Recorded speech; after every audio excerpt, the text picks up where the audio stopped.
You in the market to buy a printer for your t-shirt business? Let's talk about it. What's happening, everybody? Your boy Big Brandoh, and today we're going to be talking all about printers. And mainly, I want you guys to really think about what you're buying a printer for. Now, you guys already know I make a lot of videos about DTF printers. You guys know my thoughts on DTF printers, but that's a very popular printer to buy right now. So a lot of home businesses right now are thinking about getting into that. And if that's what you want to do, go for it. But what I really want you guys to understand is what you guys need to really think about when you're actually buying these printers, because it is a big investment. So is buying a DTF printer a good idea or a bad idea? I would say yes and no, because it all depends on what you're going to use that machine for. So if you've been thinking about buying a printer because you want to sell transfers, then buying a DTF printer would be a good idea for you. If you were thinking about buying a DTF printer to print transfers for yourself to sell t-shirts, probably be a bad idea for you. So let's talk about what options you have and what I think would be a better investment for your business. Now, like I said, if you were buying a printer because you wanted to sell transfers, then investing in a DTF printer would be 100% the move. What you have to ask yourself is, are you buying a commercial size printer or are you looking for just a desktop size printer? As you know, if you've been in the market looking for printers, these are two totally different price ranges. Something that's made for the desktop isn't gonna spit out the volume for you to be able to sell transfers to the masses. But the big commercial size printers might not fit your budget. So you have to really ask yourself, what are you looking for? A lot of us, me included, will look at a bunch of different printers. We'll start to see a lot of different advertisements. We'll see a lot of different content creators talking about different printers, and we're easily swayed into thinking that's what we need to buy. But to make a smart business decision, you really have to justify that purchase before even considering it. Because if you spend, let's say 20 grand, 30 grand on a printer, and then you find out you don't even have the space for everything that printer comes with. The actual printer, the dryer, the shaker, the humidifier or the air purifier or the ventilation system. You might not have the real estate within your workspace. Let's say you operate out of an apartment building. You might need to look into renting a place to actually house this printer to use it. Or let's say you're gonna use it in your garage. You have to make sure that the humidity is controlled within your garage. All of these things are things that you should be thinking about when getting into this. Then on top of that, the RIP software. A lot of these RIP softwares don't work with Mac, so you have to be PC based to use this. Now, buying a laptop that has Windows or building a PC that has Windows so you can run that kind of stuff, not a problem. What the problem is how are you going to sell these transfers? What I tell a lot of people when they ask me, should I buy a printer because I want to sell transfers, I always ask, how many people do you know right now that has a heat press? Because anybody with a heat press is going to be your customer. If you only know one or two people, those aren't going to be your only customers, but those are going to be your customers that you start out with. So knowing a lot of people with heat presses would be a good thing for you. Now, how do you market yourself within this business to sell the transfers when all of these other people that own printers are doing the same exact thing? Are you going to start to undercut them and charge cheaper for your transfers to get the work in? But then undercutting everybody and lowering your prices means you're almost breaking even when it comes down to consumable costs and still paying off the machine. And then when your machine is up and running, let's say that it goes down.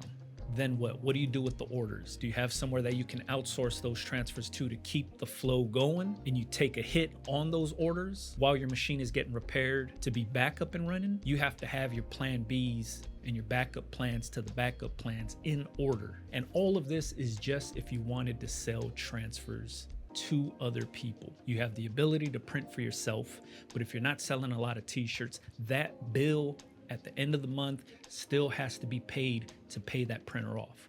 Whether you're selling transfers, you're selling t-shirts, whether your printer is up or down, you still have to make that payment. So before you get into that DTF hole, you have to have an escape plan on how you're gonna get yourself out of that hole. And I'm not saying don't bet on yourself, but I am saying be realistic with yourself. Now, if you were looking into getting into a printer just to print for yourself, maybe you don't wanna order transfers from somebody and you're like, yo, it'd be way easier if I could just print my own transfers from home. DTF is not the only option. Like if I was gonna get into a printer to do short runs, maybe I'm only selling 1 or 2 t-shirts a day, maybe I have an Etsy store that I'm selling t-shirts on, maybe I'm doing a lot of custom t-shirts, I don't need to get a DTF printer. You could use things like a white toner printer. That's the perfect thing for low runs, operating from home, printing transfers from home and fulfilling custom orders like having an Etsy store. To me, hands down, that's an easy call. Those printers come in different sizes. Some print 8.5 by 11, some print 11 by 17. The prices vary, but investing in a printer like that, easy call if you're doing low quantity run.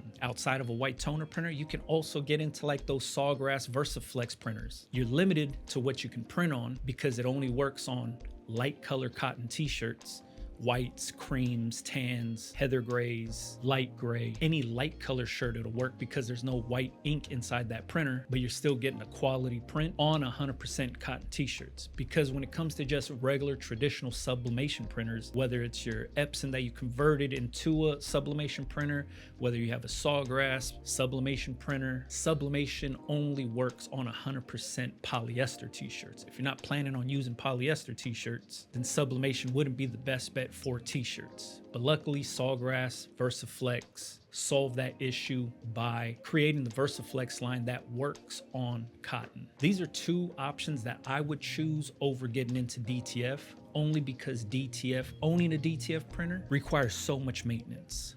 The Sawgrass printer I've had as a sublimation printer, no maintenance at all. If I were to get into a white toner printer, very low maintenance on that, if any. Now you still have to worry about consumable costs, inks, paper, but even if you had a DTF printer, it's still inks, film, adhesive powder. If you're looking for a true desktop printer, that's what I would look into. Either a white toner printer or the Stahls VersaFlex. That to me makes the most sense. You're not breaking the bank for those printers, and it gives you the ability to print from home. And remember, this is for low quantity runs.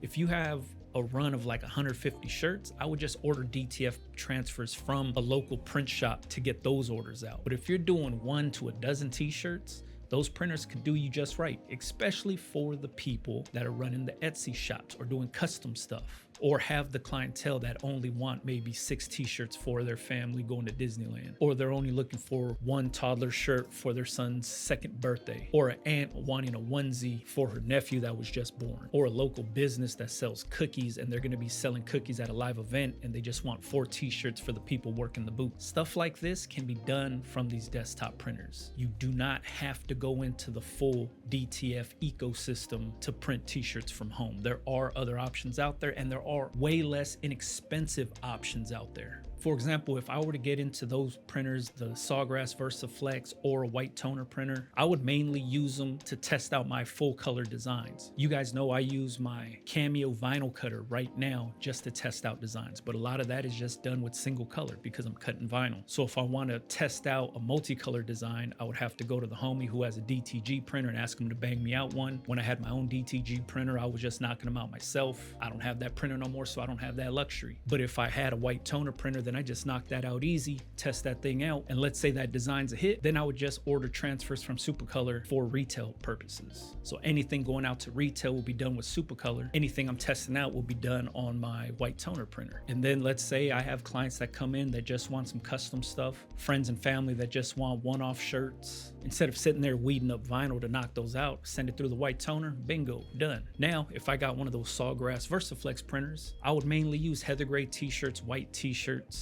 and sand or cream color t-shirts. And I could do full color all day long on those things. Same thing, full color designs, single color designs. Set up an Etsy shop to do trendy one-off things, not have to break the bank on the printer, and still be able to profit off the printer right away. So if you're in this boat and you're making t-shirts from home right now and you're like, yo, I want to print for myself, those are the things I would look into. White toner printers, they come in different sizes. Like I said, 8.5 by 11, 11 by 17. There might be some that print 12 by 18 or 19 by 13.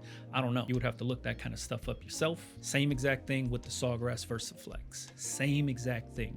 8.5 by 11, 11 by 17, 12 by 18. Everything isn't just DTF when it comes to printing from home. I can't stress that enough. And the reason I say this so much is because there's so many people that I know personally that invested in DTF printers from commercial size to desktop size, and they've all had horrible experiences. And it's not just because the printer was junk or the printer didn't work the way it was supposed to. Yeah, there's maintenance involved. Yeah, the print heads go out, but a lot of that had to do with their mentality when they were shopping for a printer. They were buying the printer for all the wrong reasons. The salesmen and social media content creators might sell you on, hey, print transfers for yourself, sell transfers to other people. You'll be making money in no time. But it's not that easy. If you be realistic with yourself on what you actually want to use the printer for, and if the ultimate goal is just to print transfers for yourself because you're selling a few t-shirts, there are other options out there without breaking the bank and buying into a system that you don't know how to maintain. I would go for the low maintenance option, cheaper option that still provides high quality things. But that's just me personally. And when it comes to these printers, I don't even think you need the 11x17.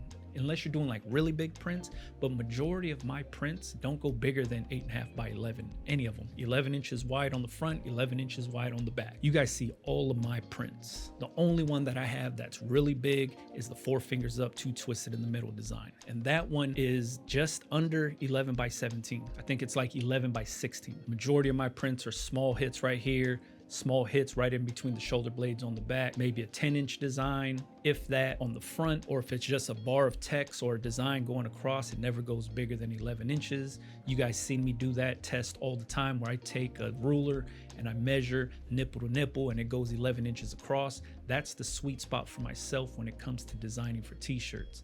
I hate when t-shirt designs fall into the armpit because they're too wide and too big. So these 8.5 by 11 printers, easy call. And the rare occasion that you have a bigger print, order some DTF transfers from somebody that has a DTF printer already. There's tons of people out there already. There's a ton of content creators that sell transfers. There's probably a local print shop to you that offers DTF transfers. If you're just doing a small run and you need bigger than 8.5 by 11, bingo, just order the transfer and get it done. I hope this helps somebody out there and helps them open their eyes to understand that there's other options out there. Because they're not talked about as much as DTF, it doesn't mean they're bad. It's just that DTF is the new cool shiny toy that's out there. But when it comes to printing from home, I wouldn't recommend it.